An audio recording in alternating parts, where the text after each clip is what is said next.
Everybody to today's webinar. My name is Avina Trzynski and I'm a Senior Research Officer here at the Australian Indigenous Health Infonet, and I'm one of the research coordinators for the Alcohol and Other Drugs Knowledge Centre project. Before we begin today, I would like to acknowledge the traditional custodians of the land that we are on here, YAWG Noongar people, and pay my respects to elders past and present. I'm very pleased to introduce to you two guest presenters today, Dr. Mandy Wilson and Ms. Nairi Pigram, and they're from the National Drug Research Institute, or NDRI, that's based at Curtin University in Perth. Dr. Mandy Wilson is a research fellow and a program leader in Justice Health at NDRI.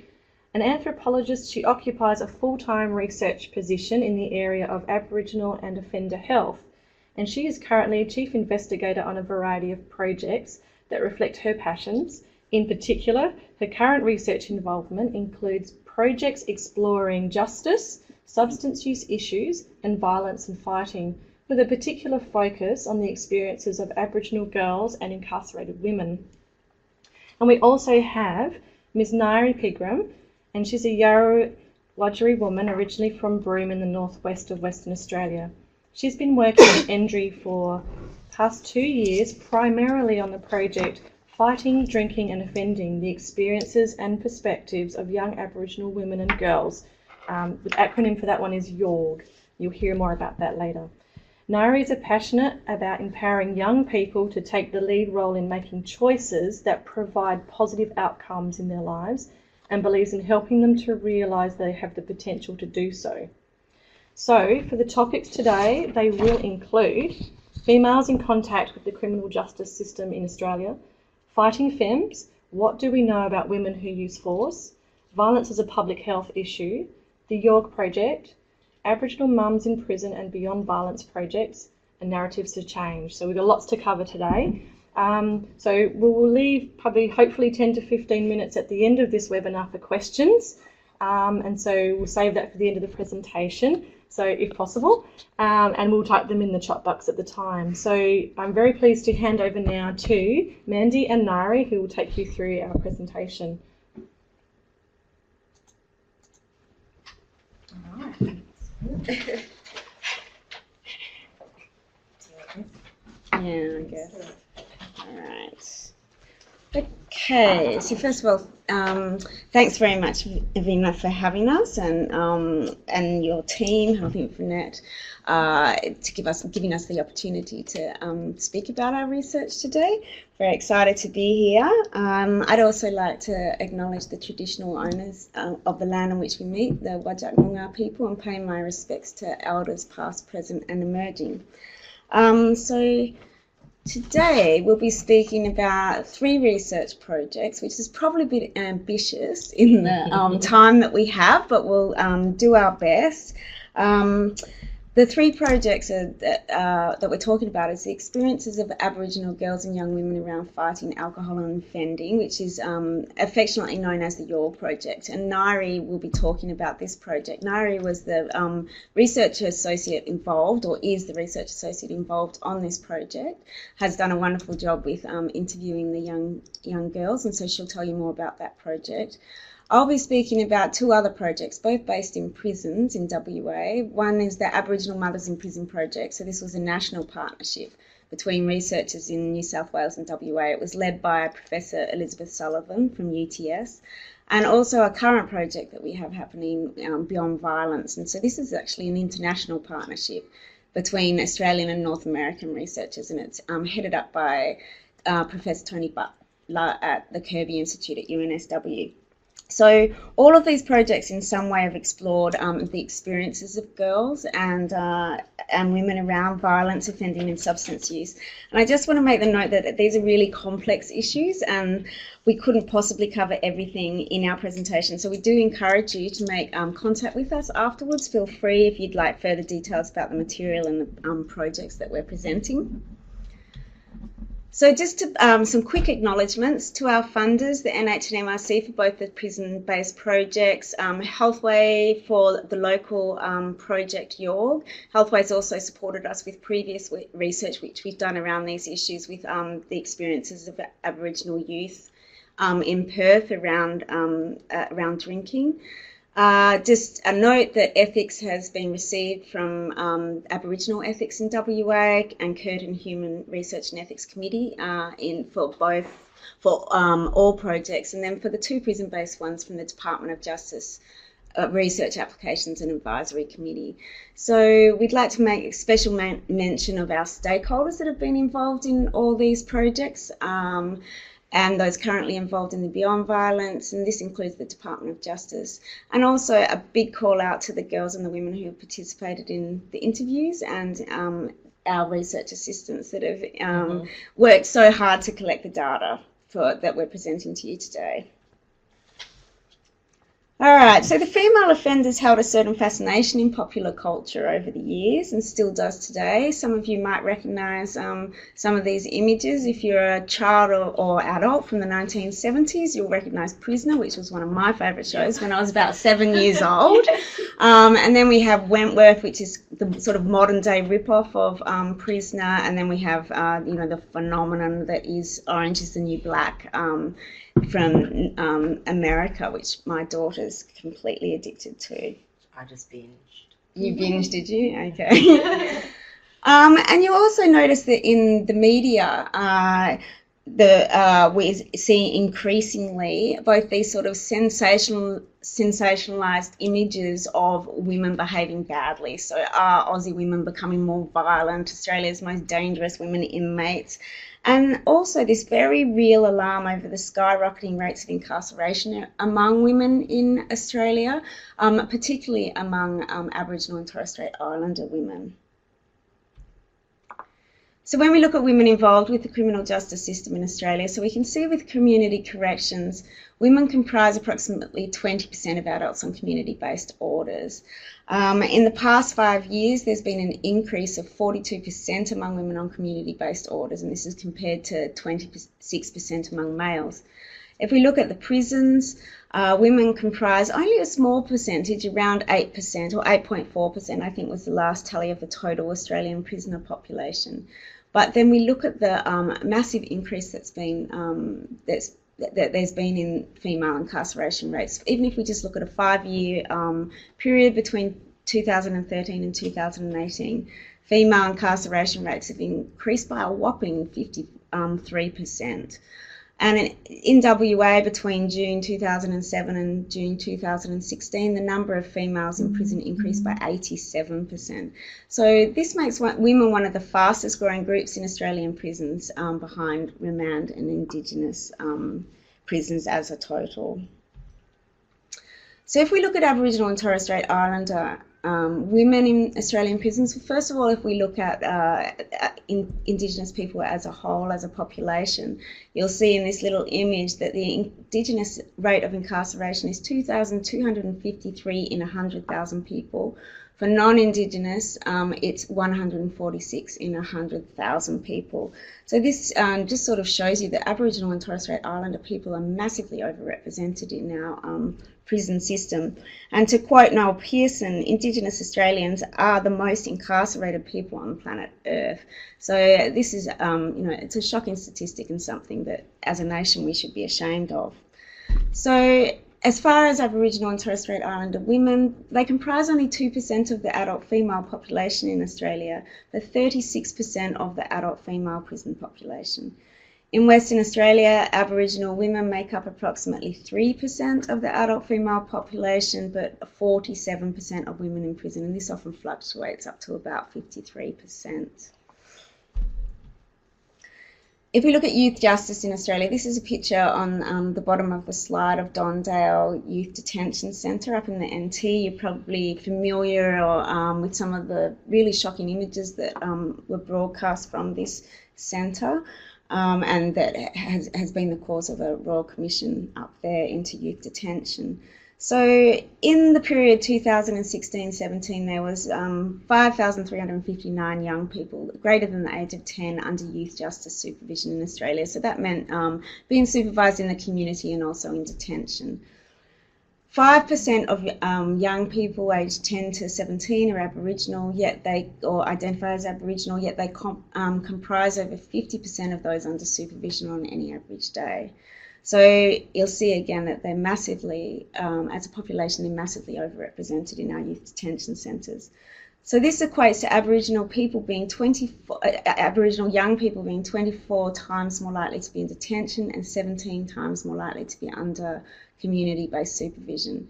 When we look at girls and young women, they account for, as a whole, they account for 9% of those in detention and 20% of those supervised in the community, which is very similar to the adult females. But if we look at Aboriginal and Torres Strait Islander girls, we actually see that that 52% of females, young females, are Aboriginal. So, and this is mirrored in every single state and territory in Australia. They're overrepresented. So what do we know about female offenders? Well, we know that they comprise a vulnerable population and they're characterised by high rates of previous childhood neglect, poverty and underemployment, family dysfunction, trauma, substance use, high levels of substance use, sexual and physical abuse and violent victimisation as adults, including interpersonal and intimate partner violence in particular. And this isn't to say that male offenders don't also share these characteristics, but the research shows that you do tend to find higher levels of these factors among female offenders.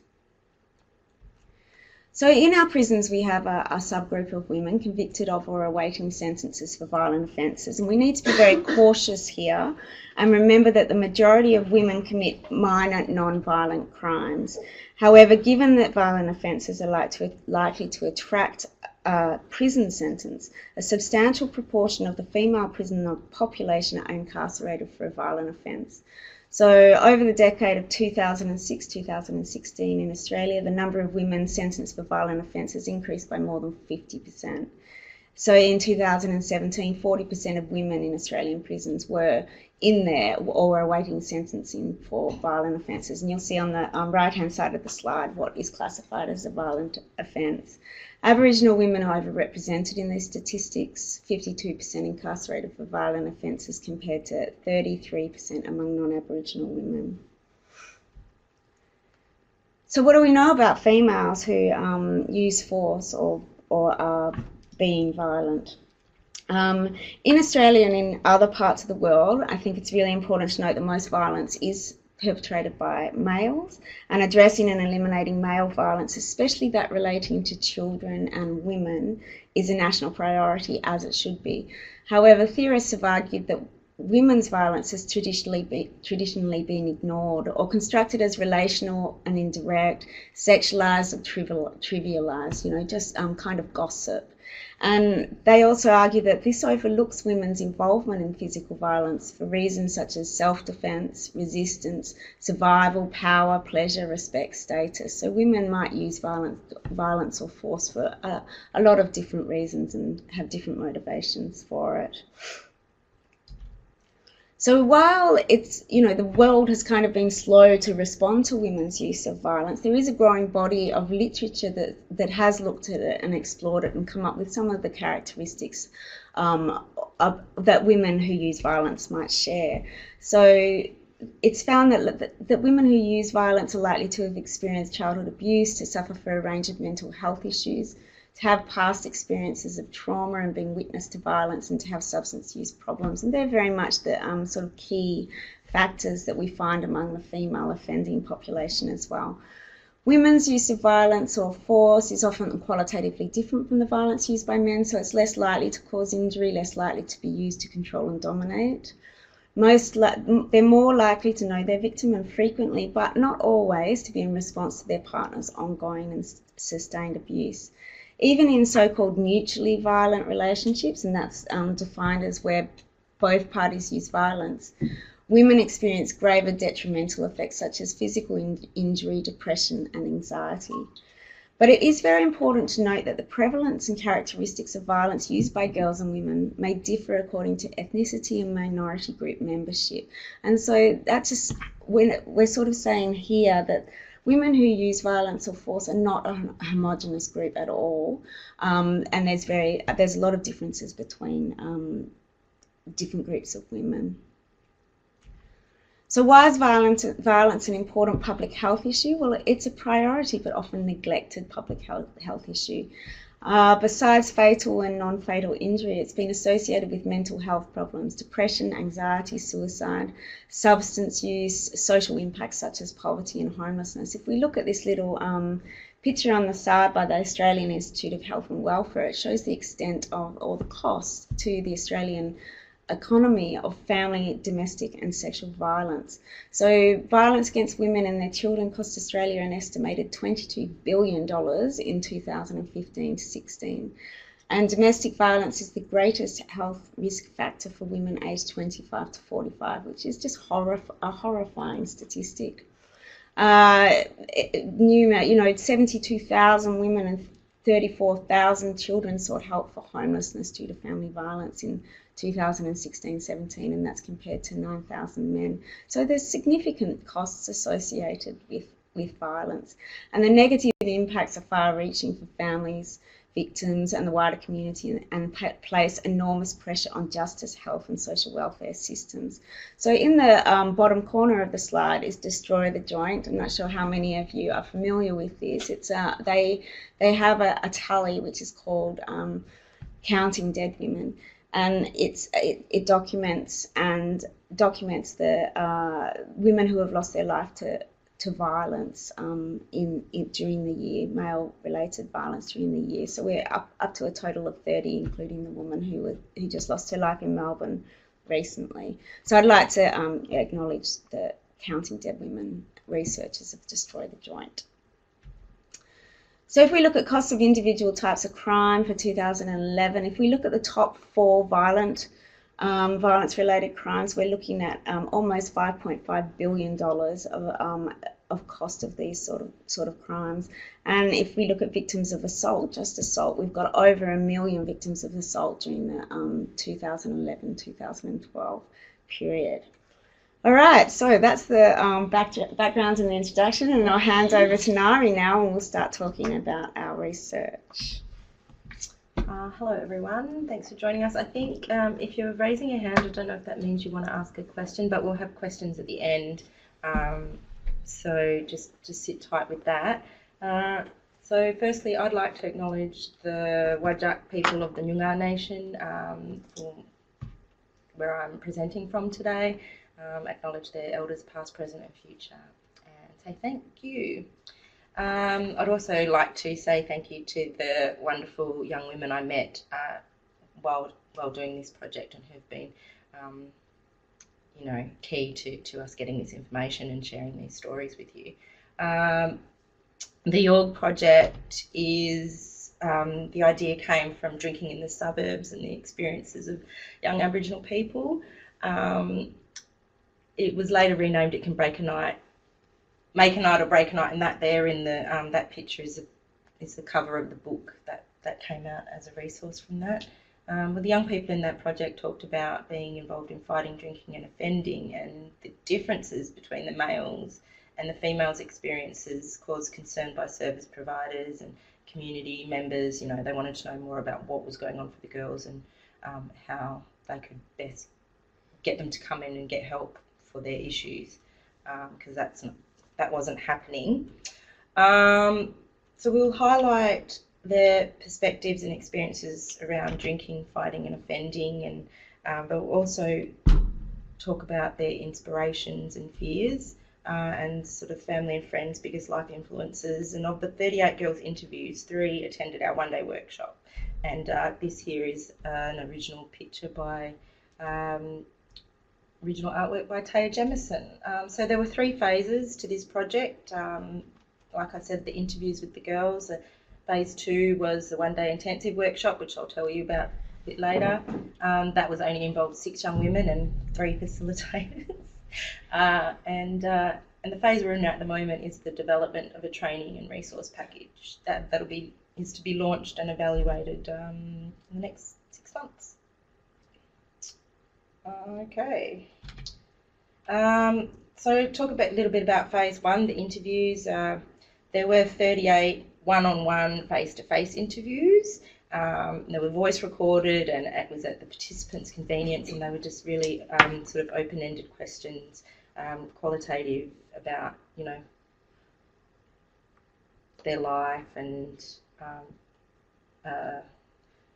following samples are just a condensed version of some of our findings. So when we asked them about alcohol and drinking, most had tried alcohol before the age of 18, but that's including just a sip and never touching it again. Most drank with family members at home and on trains or at parties.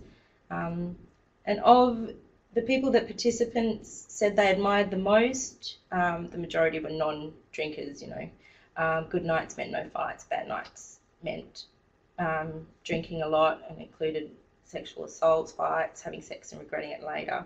Some of the quotes around drinking was, "I don't want to do alcohol, it causes so much trouble," and family fights. And like, because you know people don't remember what happened, but the other person does, and then like that gets all mixed up. And she's 17. And then you talked about having drinks at their aunties' houses the first time, and it being fun, you know, dancing, lots of dancing as a 14-year-old. You'll obviously be able to read these slides later. On crime, there was low-level involvement with police, being out after curfew and stealing, but there were quite a small number of serious offences, which some were a bit shocking. Spoke about family members who'd been involved in the criminal system, and you know, the loss that they feel when family members are incarcerated, and there was quite a few of those. And participants spoke about run-ins with transit officers, usually about not having a ticket and stuff. I'd like to mention this quote in particular. I turned 16 in there, and then I turned 17 in Banksia. But I had Christmas in Banksia last year, but I got out before Christmas this year. That's that young woman also was planning to be back in Banksia for her 18th birthday during our interview, which was really sad for me. I felt sad to hear, and she stood out. With the fighting, the majority had been in a fight or at least seen one, whether that was with family or people they didn't know. Most fights were with other girls and young women, usually other Aboriginal girls, generally minor physical injuries with a few serious exceptions, really sad, shocking ones. You know, some of the girls mentioned that they did feel shame about fighting, but it really did depend on what the other girl had done, and alcohol was not always involved. The biggest reason being jealousy when asked, or fighting over mans. But when we dug deeper, there was also a lot of fighting for family, you know, defending family members. Yeah, the number one rule when somebody gets in an argument is you can't tell the teachers, because teachers just blow it out of proportion, like they're going to have a fight. They think like way over when it's just an argument. And yeah, it's just fists and hair pulling. So as a 16-year-old. So these slides aren't numbered. They're numbered on my notes, but oh well. So here's a couple of standout quotes or conversations we had in the interviews with the girls that spoke about the injuries. And you know, there was a girl that got mobbed one night, and there were about 10 or 11 girls that jumped all over her on her head, and her head got split open. She got a busted arm and 2 black eyes. Her lip was busted. I think she said she spent 3 days in hospital, and then was able to go and find out what happened. And another shocking incident was a young, I think she was 14, telling me about having to pull her brother off the bed because he was being in there when he shouldn't have, and you know, him stomping on her head and causing temporary blindness. And you know, she said she lost half her memory, and it just sad. Some sibling violence, and those quotes there, yeah, those are incidences of injuries that happened. I'm trying to rush along for time. Don't worry. Okay. So phase 2 of this project was a workshop that was facilitated by myself, Mandy, and Julia Butt. and it was just it was a chance to host a focus group of young women and have an open and honest conversation about why they may not be reaching out to services for help. I thought it was an inspiring day, and we tried to get in a couple of special guests to speak to the women about their experiences, to Aboriginal women doing really well for themselves and their community at the moment, and it was mainly an opportunity for the girls to have their say around these issues affecting their lives without just openly and honestly. The main idea was to get the brainstorming happening, which we'll talk about later. But here's a bit about those girls. Half of it had participated in the YAWG interviews, and most of them were meeting for the first time and meeting us for the first time. Well, that doesn't sound right. Meeting Julia and Mandy for the first time, except for one. But yeah, adversity didn't always dictate high-risk behaviour with these girls around drinking, fighting and offending, didn't determine their ability to make positive choices in their lives. And 2/3 had some serious involvement with the welfare system, and they were aged 16 to 18 years old. They all identified their strongest influences to be their family, and some girls were students, some of them were working full-time, and others had just recently graduated, and they'd all been affected by racism at some point in their life, which was grief, loss and experiences of trauma, quite common. Death of family members made huge impact on these young women, and we spoke about that. Incarceration of family members, or family violence and alcohol and drug abuse we spoke about as well.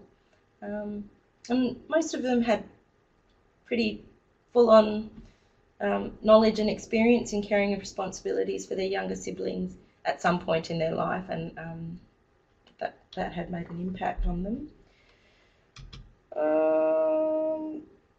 Okay, so like I said, although the main goal was to get the brainstorming sessions 1 and 2 happening so that we could come up with some ideas for a resource package that was, sort of driven by the girls' ideas and young women's ideas. The most important focus was to listen to them and them tell their stories and create a safe, understanding and inspirational environment for them to do so. So the following slides are just the quotes.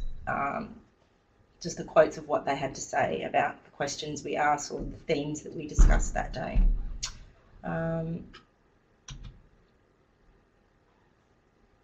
It's just who I am. I don't know, I don't care, I'm just like cool. If that's how you feel, that's how you feel. I'm still going to be myself, and I'm not going to change for you. This is a young peacemaker and her attitude to when she has negativity thrown towards her, and this young girl's never been in a fight, and she considers herself a peacemaker. You're just taught to get your anger out physically. Issues come up in arguments, you never sit down to talk it out. Some families just don't really talk about stuff, emotions and feelings, it just gets glazed over. I was the same. I don't know why I would do it, it's a defence mechanism. I just find that if I fight straight away, then everything just stops. Like right there and then, there's no more drama for that situation from there. Like really bad physical fights. I'm not proud of the stuff I did back then when I was younger and stupid. I pulled my head in at 17 when I lost my nan. Nan taught me not to be the Aboriginal stereotype. Try to change. Don't be like your cousins. They're going in a bad way. And that's just how most of us deal with it. I can't see myself sitting down and be like, this is what's wrong, this is how we're going to sort it out, this is how it's going to happen. That's not how it works. We asked them about why girls and young women may not be reaching out for help, and not necessarily their own experience, but why they think that other girls aren't reaching out for help. And it's a belief system of not being able to change your circumstances around you, unless you're older, and they may feel there's no one to reach out to you. No one will really understand where they're coming from or be able to relate to what they've been through and are going through in life. No one takes it seriously, they just think it's a typical Aboriginal thing. People are unaware of what's available to them. free support services. So they bottle it up and keep doing what they've been doing because they don't know where to get help. We don't want to talk to people who have to listen, who are getting paid to listen, who don't actually want to help you. We spoke a bit about attitudes of what the girls had received, reaching out for help. And this really gets me. These three reasons why they might reach out for help is to protect their siblings when they've run out of choices, and they might want to get out of that environment. You know, you'd hope that young people could reach out to help before it gets that bad. And these things really hit home for me. The worst thing that they felt could happen when they actually do reach out is that, you know, counsellors have been known to talk. People talk, like the counsellor knew my mum and spoke to her. It actually made it worse for me. No one actually takes you seriously. There's nothing you can do about it. No one wants to be taken away from their siblings and family. You know, I've avoided talking to the school psychologist because it sends red flags to welfare and stuff, and I've already been through the system. So say if I went and asked for help, I feel like my school would have blown it way out of proportion and welfare would have got involved, and it just would have made things way worse. So here are the biggest issues that we spoke about that the girls had with using services, support services, and the most alarming and you know, personally upsetting one for me is that the fear of the welfare system and being taken away from family. You know, that was also from trauma from older generations' experiences. You know, someone having a grandparent that didn't go to the hospital for something that could have been avoided, could have been healed because of her old experience that she may have had, that she did have earlier. That's still affecting, you know, the grandchildren. Trust, racial stereotypes, safe spaces, access and lengthy waiting lists, and, you know, retention and turnover staff. We've all heard all of this stuff, you know, with support services before, and the girls notice it. Some positive things that the girls had to say. Young women, you know, being given openings to reach out at any time and being taught tools to use during tough times to manage emotions and choices really made a difference. I love this quote. One of the girls said, this is what her teacher said to her, and it really made an impact on her. I want to acknowledge that you are all humans and that you are here to learn. You know, and just a simple little saying like that can have a huge impact, a positive impact on young people. They should be asking why it happened, what causes it, looking behind the actual picture, what's going on at home, but kind of not being direct about it. So just listening. Or how do we prevent you from having another fight? Yeah, I had a lot of fights at school. Then my school counsellor would notice that every time the fights would happen, something at home was happening. So she goes, well, every time something at home happens, you come to me first. Sit down in my office, relax, and then you go to class.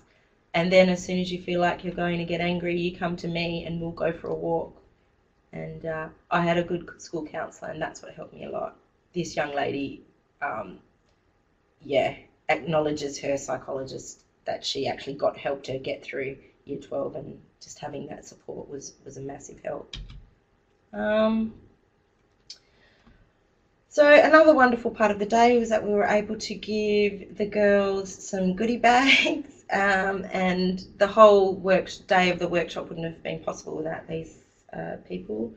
You know, we were able to give the girls remuneration to come in on their Saturday and spend time with us old girls. You know, and it was great. I really enjoyed the day, and facilitating it was a dream. But yes, I just a shout out to those young women again.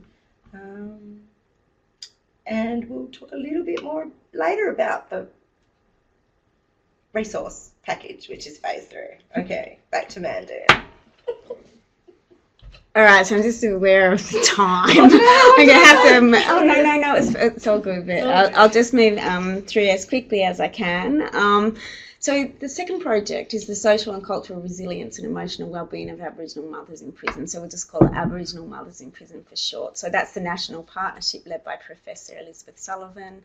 Mixed methods project. We did a lot of in-depth interviews and also had some standardised measures as well that we asked the women.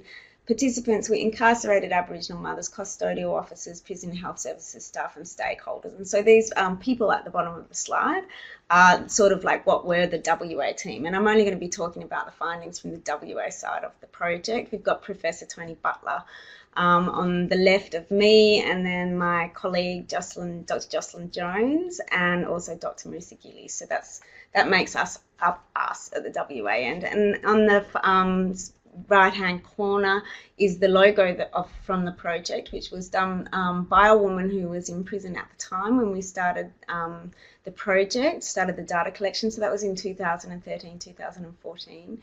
And at the very end of the slides, there's the logo again with her little story about it, because it's a really precious story, and also she wanted to be named so that the community and that her family could know that she'd done something like this. So this was the first artwork she'd actually ever done.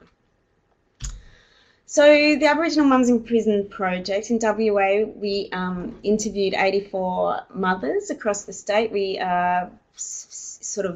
we worked in the metropolitan prisons. There's 2 in Perth, WA, and we went all the way up to the West Kimberley and out to the eastern goldfields. And so these women had 285 children in total between them. 60% had more than 3 children. 2/3 of mothers have 1 or more dependent child in their care on their incarceration. So that's a lot of children out there without their mothers because they've been incarcerated. So these are just very small number of findings that we found. Women were very disconnected from their children and family while they're in prison. So we recommended that there's more support to remain connected and to re-establish connection with children, both in prison and on return to the community.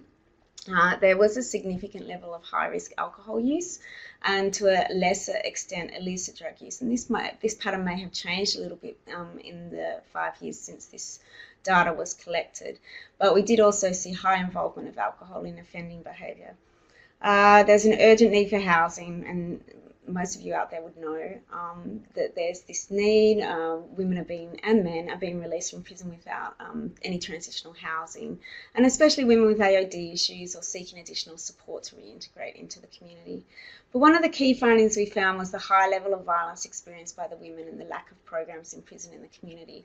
So this project had an Aboriginal research reference group, and when we were designing the questionnaire, they wanted us to include questions around violence. So we asked women about their experiences of violence and also whether they'd ever used violence as well. So that was specific to the WA side and the idea of our reference group, because they were concerned about violence.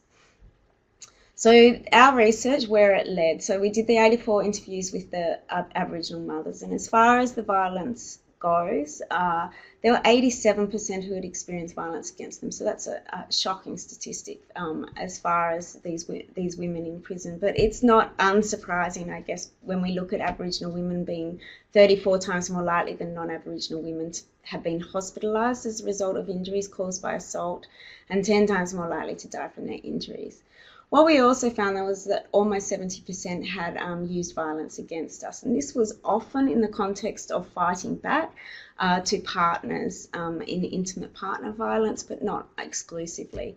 And they were experiencing some pretty dire consequences of using this violence. So they were ending up incarcerated, away from their families. They were losing children to child protection services.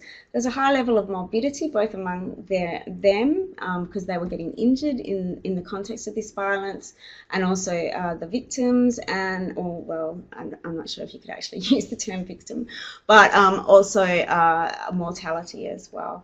And they also said to us that they were fronting the Prisoner Review Board and getting denied parole on the basis that they were a risk to society. So women told us that this was concerning to them because they wanted to get early release into the community, which all prisoners have the opportunity, well, most prisoners have the opportunity to do. but they were finding that they were most likely to get knocked back, and there was a bit of a sense among the women that they wouldn't even bother trying because they didn't think they'd get it anyway. But they were saying that what would help them would be a program within prison that looked at their experiences around violence, that they could do and then show to the Prison Review Board that they had done some work around the issues in their lives around violence. So there was a gap that these women themselves identified, and that was a lack of this of a program that looked in any comprehensive way at their experiences of violence as well as their use of violence. So as a team led by Professor Tony Butler, we put in an application to the NHMRC, which we'll talk about, to trial a violence prevention intervention for incarcerated women in both WA and New South Wales. So just quickly, some experiences of violence from the Aboriginal Mothers in Prison project. And I chose these quotes. We've got an article that you might, if you're interested in this area, you might like to read that came out in 2017, which is around all these issues that we're talking about, and that's in the reference list at the end of the slides. So I got charged for assault. They're saying I assaulted this guy, but I threw a can at him because he grabbed my niece and he started scruffing my niece in the liquor store. I shouldn't have been in prison because I've been through domestic violence for 15 years. So if I see a man scruffing a woman, I'm going to try and help. My partner was abusing me a lot. Even when I was pregnant, I was getting a hiding a lot of the time. That's why I turned around and started stabbing him, because I had nobody there to help me, and he was abusing me and hitting me when I was pregnant and all. My partner used violence sometimes, not all the time, just now and again when he got too done. But then I was just as bad because I'd already been through so much with my father. I'd been getting flogged all my life by him, and plus watching my mum get flogged. There was no way I was going to stand back and let a man flog me, so I just gave as much as he tried to give. So I think these three experiences show just the diversity of the experiences of the women, and also the different motivations and for their own use of violence, but also that the experience of victimisation in relation to their own use of violence. So just key points specific to this WA context: few in our sample had spoken to anyone about the violence they'd used against others, and none had completed a targeted violent offender program in prison or the community. And this was despite a desire to do so. These women really did want a program that was tailored for them, that could look at their experiences of violence. And this absence has been noted in the inspection reports from our independent body, WA Office of Inspector of Custodial Services, that there's few treatment options available for female offenders, and no treatment programs for women who were either sexual offenders or were assessed as requiring high intensity treatment for violent offences. Okay, so theorists argue, in general, women in prison are an overlooked population, and this is potentially because they've been such a small proportion of the overall prisoner population. So the specific needs of female prisoners have historically been neglected in policy initiatives, and research are assumed to be the same as those of male prisoners. So this has impeded the development of evidence-based responses to female offending, and this may even be particularly so for women in minority groups. So programs for addressing women's violence. So we started looking around, and we found in general that few studies had investigated the efficacy of prison-based violence intervention prevention programs, and few, if any, empirically tested interventions have been specifically designed for the population of women convicted of violent offences. So in prisons in Australia, there's a gap that's been identified. There's few programs for women in prisons in the first place. There's long waiting lists for those few that do exist in the prison. Often it involves women coming from the more regional or remote areas to the metropolitan area to do more intensive programs, so they're being removed from their country. Programs that do exist are often designed for and available to men or gender neutral, so they're not designed with women in mind, or they're local to one prison or area. And I have to say that there are some small projects around the place looking, especially because it's a reasonably new area, but it is gaining momentum as far as looking at ways of of supporting women who use violence. And the Kunga program, for example, in Alice Springs is one such example, Judy Atkinson's program. And that's there's some small pilot data being collected for that, which I think is really important, because we need to improve our knowledge base of the needs of these women and what works, what's appropriate for them, and importantly to provide options to them in the prison for programs that they can do, so available and targeted programs. And I think, I think it's really important to note that we do need appropriate programs designed and developed for women, because research has shown that offering inappropriate programs, or ones that aren't targeted for the group that are being utilised, or haven't been evaluated, and we don't really know if they're working for that population, can actually do more harm than good, and can have negative impacts on people's return to prison. All right, Nari. Well, all I can say for this one, or what I had, was just, we want to look at narratives for change.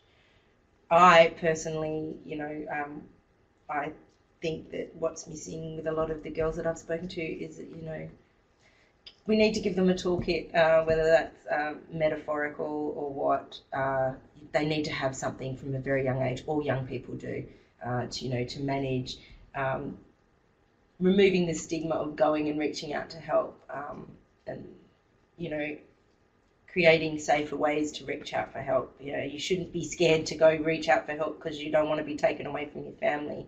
That is distressing to me, and to these young people obviously as well. But building trust and keeping it.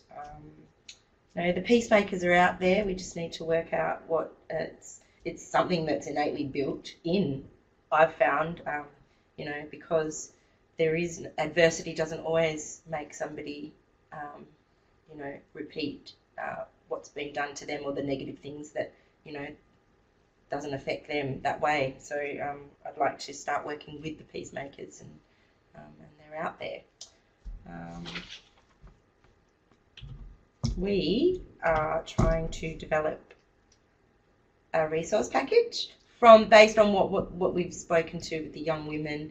It was one of the questions asked in the interviews, what could service providers be doing to, better reach out to young women and girls, and including especially what we got from the one-day workshop brainstorming sessions. It's top secret at the moment, but basically it'll be a resource that specifically speaks to service providers and community members, with the girls' voices, with the young women's voices. It won't be ours. It'll be their voices, from what we've gathered with them. All right, so we're seriously running out of time, aren't we? I'll move through these really quickly. Yeah. So the narratives to change, as far as what the other project that I was talking about, Beyond Violence, is that we were successful in getting an NH and MRC grant to trial a modified version of a program that is called Beyond Violence. This was developed in North America. It's targeted 40-hour violence prevention program, but it's also looking at mental health and substance use, trauma-informed, gender-specific, privileges women's experiences of victimisation as social roles as women in their communities, substance use and or mental health issues, and it uses a range of evidence-based therapeutic strategies. It's shown some positive results. I mean, it's only quite new. It developed in 2013, but Professor Cheryl Kubiak is actually one of the chief investigators on the project that's happening here, and that's just some of the preliminary data, which I won't go through today because I don't have time, but you're most welcome to look at the slides afterwards. So the aims of the project, it's happening in WA, and it's actually started in WA, and it's looking hopeful for New South Wales. It's evaluate the effectiveness of this program in reducing recidivism, and this is for both Aboriginal and non-Aboriginal women, because it's an experience that is cross cultures and among a lot of the women that we've been speaking to in the prisons. Second aim is to look at sort of longer term outcomes after the women have been released from prison on mental health, the effectiveness of this program on depression, symptoms of PTSD, anger and substance use. So it's a before and after trial rather than a randomised control trial conducted over 5 years, taking place here in 2 women's centres. And there's the Beyond Violence experimental group, so they'll get the program, and then there's a treatment as usual group. So treatment as usual sort of means women who are in prison who are getting whatever women usually get. So it's not like they're not getting anything, they're just getting what is usually offered. So we want to see whether Beyond Violence improves outcomes for the women who take part in the experimental group.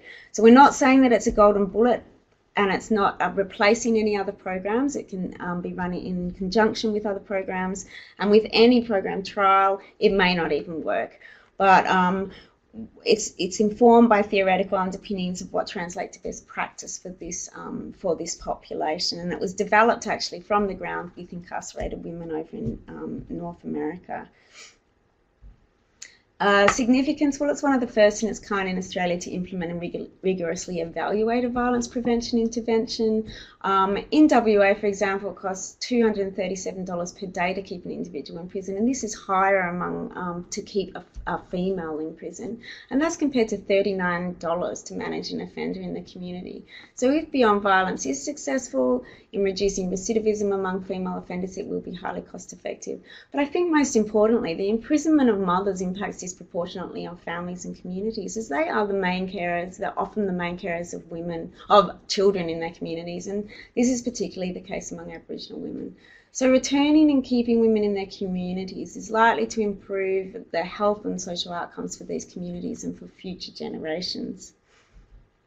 The current status, well, we've done some baseline assessments in the metropolitan prisons in WA. So we've completed interviews with 81 women in the treatment as usual group, which we're doing first to avoid cross-contamination. And big shout out to the research associates who have been involved in that process. Facilitated training of the Beyond Violence program has been delivered. So we had some trainers come out from North America in February, and they trained research team, and we opened it up to other interested parties as well. So we had about 45 people attend that. There's also, and importantly, a formation of an Aboriginal Women's Working Party, and this is led by Chief Investigator Jocelyn Jones. And this is to modify this program, and we have the full support of the developer of the program, Dr. Stephanie Covington, to ensure that it's culturally safe for Aboriginal women. And this, for example, will include the inclusion of historical context. So we're looking at stolen generations, dispossession, missions. We're updating the statistics for an Australian context. Looking at the impact of incarceration on women and mothers, Aboriginal social and emotional wellbeing concepts, Judy Atkinson's intergenerational trauma, for example, concepts of violence and so on. So we're looking at works from Pat Dudgeon, Hannah McGlade, sort of incorporating those within the program to make this appropriate, but so that it is still beyond violence, but it can be used with women here. So we'll be heading to a regional site in the next 2 or 3 months and have the planned rollout of Beyond Violence, if all goes according to plan, in the final quarter of 2018. And it's been very well received in New South Wales, so we're just in discussion with corrective services now about hopefully implementing the program there as well. All right, thank you. Wow. And sorry to run over time. You're doing really well. I'm just going to pop into the screen behind you just to say an official thank you for coming in and talking about these amazing projects. So we've got time for a good 5 minutes of questions. So if anyone who has a question, please type in the chat box and we will endeavour to answer those. Well, Mandy and Nairi will. And also, if you don't have time now to ask questions, you can also contact Mandy and Nairi. They've got their emails up on screen. I see Joanne's typing, so hopefully we have our first question. And just a note, we do have, can you not change it with, there are a number of slides after this slide, the logo with the story and also some the list of references that we've used that if you're interested in this area, you might be wanting to have a look at. Yeah. Thanks. And we'll make those slides available with the recording. Great. That's all right with you. So Joanne's still typing. Hopefully we'll get our first question in just a moment. There we go. Are there any examples of programs for Aboriginal women in prison that are working well now? I think, well, like I said, that there's those small pilot programs. For example, that Conga program that's happening in Alice Springs, that's showing some promise, but it's preliminary evaluation data. And small numbers, and that does look like it's having a positive impact on women's mental and social emotional well-being, and also I think return to prison.